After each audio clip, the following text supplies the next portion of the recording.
कि साइकिल पर रॉकेट घूमने वाले ये आज दुनिया के टॉप रॉकेट कैसे बना लेते हैं। तो तुम हरामियों से हम कहते हैं, हमारी तरक्की नहीं देखी जाती है ना तो अपना नेत्र दान कर दो, वरना फोड़ देंगे लोग हम लोग एक दिन अखियां। यहाँ पर थोड़ी सी बस हमारी लापरवाही हो रही है, इंटेलिजेंस है, वरना अब भारत माँ की तरक्की को कोई नहीं रोक सकता है। तुमको जितना जलना है जल जाओ, क्योंकि आने वाले वक्त में इसरो जो कारनामे करने जा रही है तो तुम्हारे पैर के नीचे से जमीन खसकने वाली है। अभी डीआरडीओ के क्या क्या बताए, डीआरडीओ के गुप्त हथियार के बारे में तू ससुरे जानोगे तो फिर डीआरडीओ वालों के पीछे पड़ जाओगे, इसलिए तुम मत ही जानो तो अच्छा है। भारत सरकार से भी हम कहते हैं कि देखिए, हमारे संसद भवन में जो कैंटीन है, उस कैंटीन में जो खाना दिया जाता है वो रेलवे की जिम्मेदारी है। रेलवे की आईआरसीटीसी कंपनी उसमें खाना को बनाती है और इसमें सरकार सब्सिडी देती है। हालांकि सरकार ने कहा था कि हम सब्सिडी को खत्म कर देंगे, लेकिन अभी भी सरकार की ओर से दिए जाते हैं। संसद भवन में जो खाने का खर्च आता है वो सालाना 15 करोड़ रुपए आता है। हम ये किसी भी तरह से ये गलत नहीं है और ये बहुत बड़ी राशि नहीं है एक देश के लिए 15 करोड़ रुपए का खाना देना।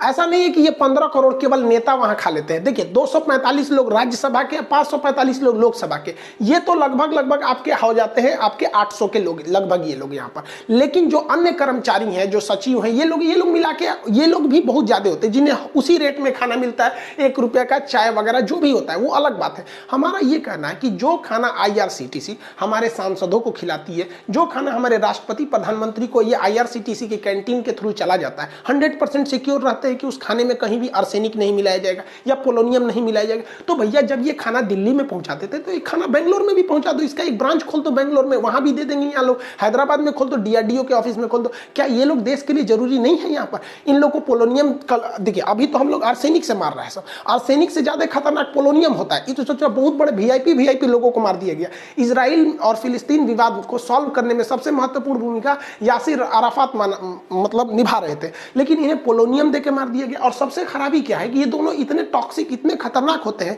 कि बहुत कम चांस है ये बचने का, और इनका पता भी नहीं लगाया जा सकता कि इसमें मिलाया गया है या नहीं मिलाया गया। तो आप ऐसे किसी नॉर्मल को थोड़ी छोड़ सकते हैं कि हमारे वैज्ञानिक को कोई चटनी में आर्सेनिक मिला के दे रहा है। ऐसा नहीं होना चाहिए, खुद समझना चाहिए। और एक तरह से ये उनका बहुत बड़ा योगदान है। उन वैज्ञानिक तपन मिश्रा जी के लिए भी धन्यवाद करते हैं कि जो आपने इस चीज को दुनिया के आगे लाया, ताकि हम लोग भी इसे उठा सके और सरकार इसे जिम्मेदारी से ले सके। और इंटेलिजेंस वाले आप लोग के लिए भी है कि भैया आप इन लोग को थोड़ा सा ध्यान से देखिए, क्योंकि बिना टेक्नोलॉजी के आप देश आगे नहीं जा सकता। आप अगर देश में देखेंगे तो एनएसजी जैसे बेहतरीन कमांडो क्या नेताओं के लिए होते हैं बस? क्या हमारे जो साइंटिस्ट है इनकी फैमिली को कोई खतरा नहीं है? आपको क्या लगता है कि आप परमाणु बम बनाए, अमेरिका नहीं पीछे पड़ा होगा? या उस वक्त जो लोगों ने मतलब आप देखिए ईरान के परमाणु वैज्ञानिक को मरवा दिया गया कि नहीं मरवा दिया गया, उतनी सेफ्टी के बावजूद। तो हमारे देश में एक खराबी क्या है ना कि जब तक बोझ नहीं पड़ता है ना तब तक हम जगते ही नहीं है। चाइना उधर से हमला करने के लिए आ गया गलवान में, तो हम जल्दी जल्दी हथियार खरीदते हैं। ये हमारी आज की टेंडेंसी नहीं है, ये केवल हमारे नेताओं में नहीं है, सब में है। स्टूडेंट में भी यही है। जब तक टाइम टेबल नहीं आता है तब तक उनको समझ में नहीं आता कि भैया पढ़ना चाहिए। टाइम टेबल आते हैं सोच रहा आइंस्टीन बनने लगता है, सर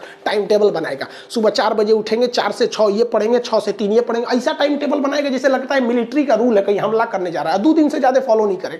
ये हमारे अंदर एक ट्रेंड बनते जा रहा है। लेकिन हर जगह ये लापरवाही अच्छी नहीं होती है। इनकी सुरक्षा सर्वोपरि होनी चाहिए, चाहे वो डीआरडीओ के साइंटिस्ट हो, इसरो के साइंटिस्ट हो, इन्हें परम सुरक्षा देनी चाहिए और इनके मनोबल को बढ़ाना चाहिए और आत्मसम्मान इनमें इतना बढ़ाना चाहिए कि जब ये जाए तो इनके साथ भी कमांडो। हमारे यहाँ मामूली बॉलीवुड से कोई हीरो हीरोइन आते हैं तो हटो हटो हटो साइड करो। हमारा वैज्ञानिक बेचारा चुपचाप चला जाता है, कोई उसे ट्रेन में मार देता है, कोई घर में घुस के मार देता है, कोई नदी में गिरा के मार देता है, कोई चटनी में जहर मिला के मार डालता है यहाँ पर।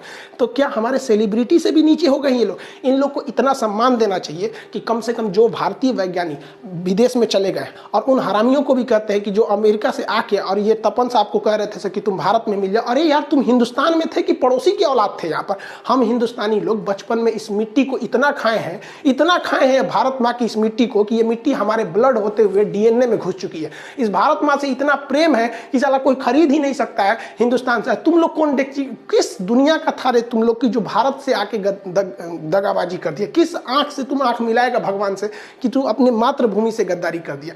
मातृभूमि से गद्दारी करने वालों को ससुरों को स्पेशल न रख देना चाहिए ऐसे लोगों को। अब भारतीय इंटेलिजेंस को भी सोचना चाहिए कि इस तरह से जो कर रहे हैं उन्हें सामूहिक रूप से बहुत बुरी तरह से सजा दिया जाए। ससुरों को उसको भी बिना कोर्ट कचहरी के अंदर ऐसे ही कहीं जहर और देके ट्रेन से कटवा देना चाहिए। ट्रेन 18 बनी रही है, वंदे भारत बनी रही है, बुलेट ट्रेन का उद्घाटन इन्हीं हरामियों के ऊपर कर देना चाहिए, ताकि एक मैसेज जाए कि आप हमारे वैज्ञानिकों को नहीं छुइए, वरना हम हिंदुस्तान है, कोई ईरान नहीं है यहाँ पर। खैर इस पर सरकार भी अब बहुत एक्शन लेगी और सरकार ले भी रही है। इसरो चीफ या डीआरडीओ चीफ को कमांडो लेवल की सुरक्षा दे दी गई है, लेकिन ऐसा नहीं है कि केवल चीफ के रहने से होगा, बहुत छोटे से बड़े वैज्ञानिक सबकी अहमियत होगी। आई होप सरकार इसको संजीदगी से लेगी और आने वाले वक्त में हमें इस तरह की मतलब दुखद घटना देखने को नहीं मिलेगी। मिलेंगे नेक्स्ट क्लास में। जय हिंद।